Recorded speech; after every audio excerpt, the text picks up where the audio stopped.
नमस्कार, स्वागत है आपका स्वदेशवाणी उत्तर प्रदेश में। मेरा नाम है श्रेयस शुक्ला और आप देख रहे हैं शुक्ला जी की न्यूज़। महंत जी के मौत मामले में कुछ बातें हैं जो मुझे खटक रही हैं और वो बातें मैं आपसे डिस्कस करना चाहता हूं। मठ में 43 कैमरे थे, 15 तो महंत जी के कमरे के लिए ही थे, लेकिन सीसीटीवी कैमरा बंद था। दूसरा, महंत जी के मृत शरीर को पुलिस नहीं सेवादारों ने उतारा।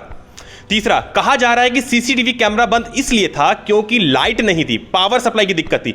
1000 करोड़ की प्रॉपर्टी पर एक जनरेटर और इन्वर्टर नहीं होना, यह गजब की सोचने की बात है। चौथा, आनंद गिरी के हरिद्वार आश्रम से डीवीआर का चोरी होना। पांचवा, सुसाइड नोट, वो भी 12 पन्ने का। छठवां, फिर वही सुसाइड नोट का एक वीडियो बनाया जाना।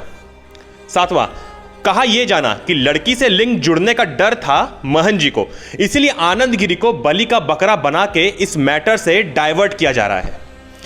ये सब बातें थी जो मुझे चुभ रही थी। आपको भी कुछ लगे तो हमें तुरंत कमेंट सेक्शन में बताया करें, क्या पता आप ही कोई बात इस केस में हमारी मदद कर दे। आनंद गिरी जी से जब हमारी बात हुई तो उन्होंने कुछ बातें बताई जो हम आपसे डिस्कस करना चाहते हैं।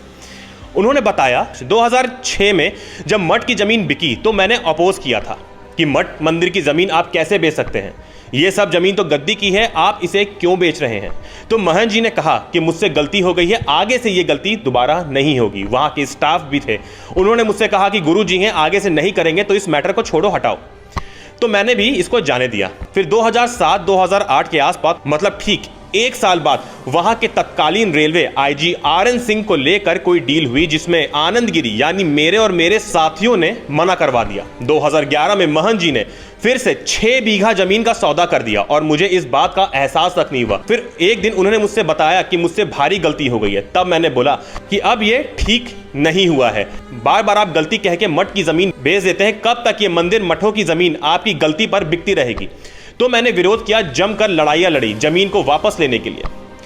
मैंने दूसरी पार्टी को यहां तक बोला कि तुम ऐसा कैसे कर सकते हो, तुम तो हनुमान जी की पूजा करते हो, यहां आके तुमने उनके लड्डू खाए हैं, फिर तुम ऐसा काम क्यों कर रहे हो। पर उस समय मुझे अंदर से ऐसा लग रहा था कि काश मैं महात्मा ना बनता। अगर यही सब लड़ाइयां करनी है तो महात्मा बन के क्या फायदा, क्या इसी के लिए मैं महात्मा बना हूं। उसके बाद से मैं हिसाब किताब करने लगा था मठ और मंदिर की जमीनों का, ताकि कोई भी जमीन बेची ना जाए। ऐसा मेरा नहीं, आनंद गिरी जी का कहना था। अब इसमें क्या सही है क्या गलत है ये तो बात अब CBI ही बता सकती है। अगर आपको मेरा यानी शुक्ला जी का वीडियो पसंद आता है तो हमें सब्सक्राइब जरूर करें।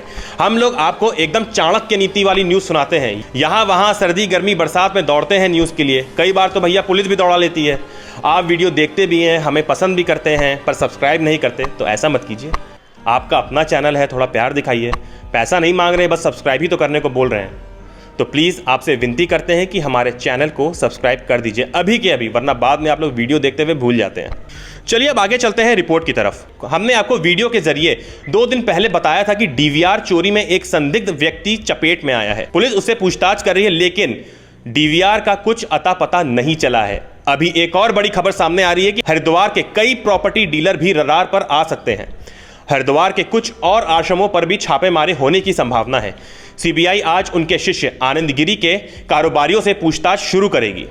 बीते कुछ महीनों पहले आनंद गिरी से मिले कुछ लोगों से पूछताछ और उनके ठिकानों पर छापा मारने की तैयारी कर दी गई है। इसके तहत CBI ने आनंद गिरी के मोबाइल डिटेल भी खंगाले हैं। पिछले दिनों आनंद गिरी के मोबाइल फोन पर आई तमाम कॉल्स की पड़ताल करेगी, जिसमें हरिद्वार के कई प्रॉपर्टी डीलर भी रडार पर आ सकते हैं। हरिद्वार के कुछ और आश्रमों पर भी छापेमारी होने की संभावना है। अब आइए आपको उस रिपोर्ट की तरफ ले चलते हैं जब CBI आनंद गिरी को हरिद्वार लेके गई और उनसे कैसे पूछताछ किया गया। आइए देखिए इस रिपोर्ट पे। वहीं श्रीमंत नरेंद्र गिरी जी की प्रकरण में मामले की जांच को उनके शिष्य आनंद गिरी को लेकर हरिद्वार पहुंची CBI की टीम आनंद गिरी को लेकर दोपहर को प्रयागराज भी लौट गई। बताया जा रहा है कि टीम के कुछ सदस्यों को फिलहाल हरिद्वार में ही आगे की जांच पड़ताल पूछताछ के लिए रोका गया है, जबकि बाकी टीम लौट आई है। इससे पहले अखाड़ा परिषद के अध्यक्ष श्रीमंत नरेंद्र गिरी की मौत की जांच कर रही केंद्रीय जांच ब्यूरो यानी CBI की टीम ने हरिद्वार के श्यामपुर कांगड़ी के निकट गाजीवाला में स्वामी आनंद गिरी के आश्रम पहुंचकर गहन पड़ताल की। श्रीमंत नरेंद्र गिरी की मौत के सिलसिले में उनके शिष्य आनंद गिरी को गिरफ्तार किया गया है। कमरे में मिले एक पत्र के आधार पर पुलिस ने आनंद गिरी समेत 3 के खिलाफ मुकदमा दर्ज किया है।